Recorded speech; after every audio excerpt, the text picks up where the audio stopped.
Yuko mwana mwingine wa Mungu mahali hapa, naye Mungu amemfanya mambo makubwa sana.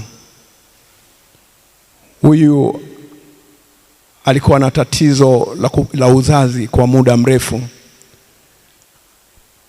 Kabla hajaja hapa alikuwa anapata mimba, ujauzito, nazo mimba zinaharibika.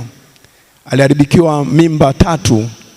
Mimba moja ilikuwa ni mapacha, kwa hiyo watoto 4 walifariki. Na baada ya kupata taarifa hapa alifika, naomba tumsikie akisema jina lake na nini, kitu gani Mungu amefanya. Shalom kanisa. Bwana Yesu asifiwe. Kwa majina naitwa Evelyn Minzimali. Mimi nilikuwa nikibeba mimba kabla sijafika hapa. Nilikuwa nikibeba mimba, watoto wanafia tumboni. Nilibeba mimba ya kwanza. Nilipobeba mimba ya kwanza, ilipofika miezi 8 mtoto akafia tumboni. Nikabeba mimba ya pili ya mapacha. Ilipofika miezi 7 mtoto akafia tumboni. Nikabeba tena ya 3. Siku moja nikawa naumwa, nikaanza kuumwa kichwa. Ilipofikisha miezi 7 ile mimba, nikaenda hospitalini, wakaniandikia operation kabla mtoto hajatimiza miezi 9. Yule mtoto wakamtoa kwa ajili ya pressure. Walipomtoa mtoto alikaa wiki moja akafariki. Kwa kweli ile mimba nilikuwa nimefika mwisho, ilikuwa inanisumbua, nilikuwa naumwa pressure na kifafa cha mimba. Nikaonana na rafiki yangu Eunice, ndo akanielekeza kwenye madhabahu ya nyumba ya agano. Ndo nikaja, baba akaniombea. Baba alikuwa anaongea mtu mmoja ofisini, nikamuelezea shida yangu. Baba akaniambia utabeba mimba kirahisi sana. Kwa kweli nilibeba mimba kirahisi.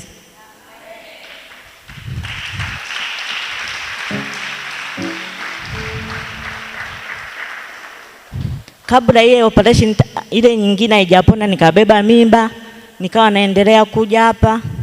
Lile tatizo la kuumwa lilikuwa alipo kabisa, nilikuwa siumwi pressure wala kifafa kwenye mimba. Kwa kweli Mungu amenisaidia, nimepata mtoto.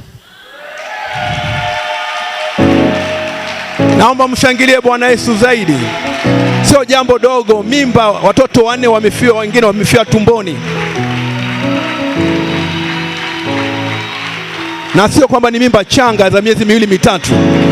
Mtoto kabisa miezi 8, miezi 9 mtu anajifungua mtoto ambaye amefariki.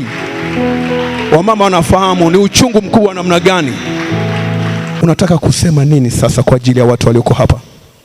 Ninawaambia watu hapa wasikate tamaa. Kila anachowaambia baba akishike.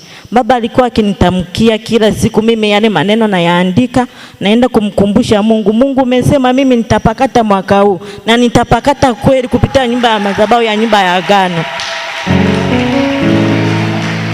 Alisema mwaka huu nitapakata, na amepakata na mtoto kama unavyomwona huyu hapa. Hebu mgeuze kule kamera iweze kumuona vizuri. Mtoto mzuri sana, mtoto wa kike mwenye afya nzuri sana. Mungu amempa, amemfuta machozi baada ya watoto 4 kufariki. Mungu wa mahali hapa na nimedumu kusema anatisha kama nini.